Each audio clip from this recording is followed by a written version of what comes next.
mes petites tortues, c'est Chloé, bienvenue sur ma chaîne. Aujourd'hui, je vous fais le bilan des 2 premières semaines d'octobre. J'avais fait une vidéo pour la première semaine et puisque j'ai fait le bilan des 7 mois, ça servait à mon sens à rien de vous la poster juste après.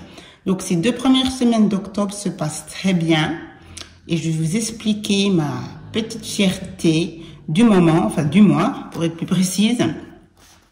Donc, au mois d'octobre, je me suis lancée comme défi, enfin défi ou challenge, de ne faire aucune commande sur Amazon, Etsy, pour vraiment... Donc, je me suis lancée comme défi pour le mois d'octobre, aucune commande sur Amazon et Etsy. Et ça fonctionne, j'ai tenu bon jusqu'à maintenant, mais c'est déjà vraiment... Oui, je suis contente. Donc, c'est important de noter ses priorités et ses objectifs. Donc vraiment, l'objectif pour l'instant fonctionne bien. Au niveau de mes enveloppes, ça se passe bien. Comme vous pouvez le voir, c'est du vert, du bleu, donc c'est-à-dire nourriture. Beauté, c'est juste les ongles en début de mois. Et puis, deuxième semaine, c'est fini le 12 au niveau des dépenses. Nourriture, solde 0. Donc, la troisième enveloppe sera donc 200 francs pour la semaine prochaine.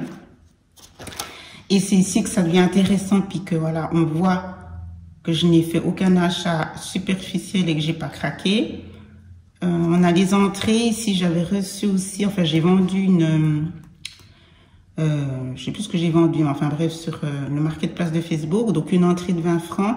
Là, c'est une grosse somme. C'était les chaussures de foot du petit. Donc, j'ai pris sur l'épargne garage. Il me semble que j'avais noté... Oui, j'ai noté garage ici, chaussures de foot. Donc, il faudra que je fasse la mise à jour de l'épargne. Je la ferai à la fin du mois. Et je le répète, du vert, du rose. Donc, voilà, dernier achat, dernière course le 23. Et là, je me suis fait ce petit autocollant comme quoi je peux célébrer ces 2 semaines d'objectifs atteints et réussis. Donc, comme quoi il faut vraiment que je me fasse plus de challenge et que je me les note. C'est comme ça que j'ai remarqué que j'arrivais... Enfin, dans mon fonctionnement à moi, vraiment, ça m'oblige. Chaque fois qu'on ouvre son agenda, on voit la petite notif et puis ça aide à tenir. Avec un objectif à la clé, c'est de plus épargner ou en tout cas de ne pas prendre sur l'épargne. Voilà, donc ça, ce sera pour le mois de novembre. Puis qu'est-ce que je voulais vous montrer?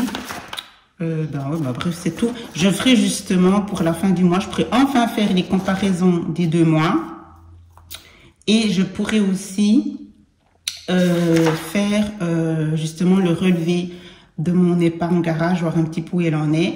Là, pour les factures du mois, j'ai la facture d'électricité, c'est toujours le même montant, il faudra que je note. Pour l'instant, c'est la seule facture que j'ai reçue pour le mois d'octobre, à payer fin octobre. Et puis, pour la nouveauté, j'ai décidé de quitter le format A4 et d'aller sur le format A5. Je me suis... faudra que je vous fasse une vidéo parce que sur mes autres vidéos sur l'agenda organisateur de vie, je suis partie aussi sur du A5. J'ai posté sur Instagram et encore pas sur YouTube.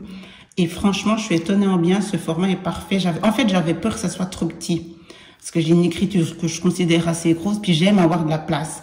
Mais en fait, le format A5, il va tip top. Donc, j'ai imprimé mes inserts en A5 et c'est superbe. Donc, du coup, je me suis dit, mais en fait, je vais faire la même chose pour l'année prochaine. Pour mon agenda budget.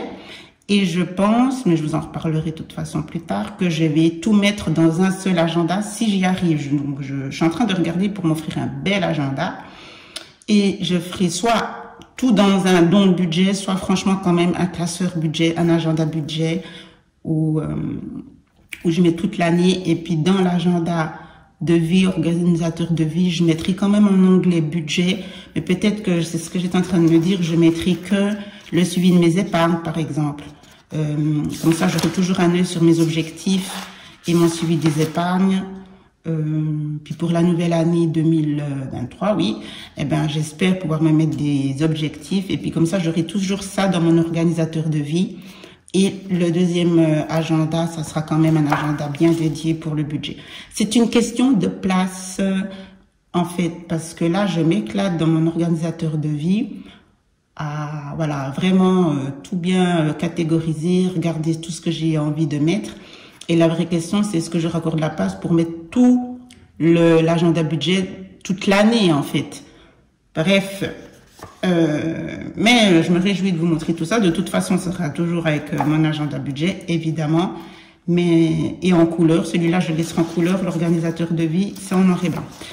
Et je me réjouis aussi d'avoir d'autres autocollants pour pouvoir aussi rajouter des petits autocollants ici sur cette partie agenda. Voilà, donc pas grand-chose d'autre à vous dire. Hein. Les 2 premières semaines se passent bien, je gère bien. Ça a été un petit peu plus compliqué en guillemets, mais on s'en est sorti au niveau des enfants parce qu'ils étaient en vacances, donc ils ont fait plus de sorties, etc. Mais heureusement, il restait de l'argent sur leur argent de poche, puis aussi du côté du papa, donc ça s'est bien passé. En fait, ça s'est bien, ils ont bien géré, donc je suis ravie là-dessus. J'espère que pour chez vous, tout se passe bien. Dites-moi si vous êtes mis des challenges, des objectifs aussi, si vous avez senti que vous partiez un petit peu en vrille et qu'il fallait vous auto-canaliser. Je me réjouis de vous retrouver à la fin du mois, du coup, en tout cas pour ce qui est du budget planaire. Et puis pour l'organisateur de vie, je vous ferai aussi une petite mise à jour de tout ce que j'ai fait entre la dernière vidéo. Parce que moi, je bouge pas mal, je suis vraiment en évolution. Et quand j'ai une idée en tête, voilà, ça mouline. C'était le cas pour l'agenda budget. Puis une fois que j'ai finalisé, je suis bien. Maintenant, cette nouvelle étape, ce nouveau changement, c'est juste une question de format. D'ailleurs, dites-moi sur quel format vous êtes au niveau de votre budget planaire, justement, A4, A5. C'est toujours intéressant de savoir comment vous utilisez ces pages et comment vous gérez tout ça, si justement vous le transportez avec vous ou vous le gardez à la maison. Voilà, alors je vous embrasse. Merci de me suivre. Prenez soin de vous. Ciao, ciao.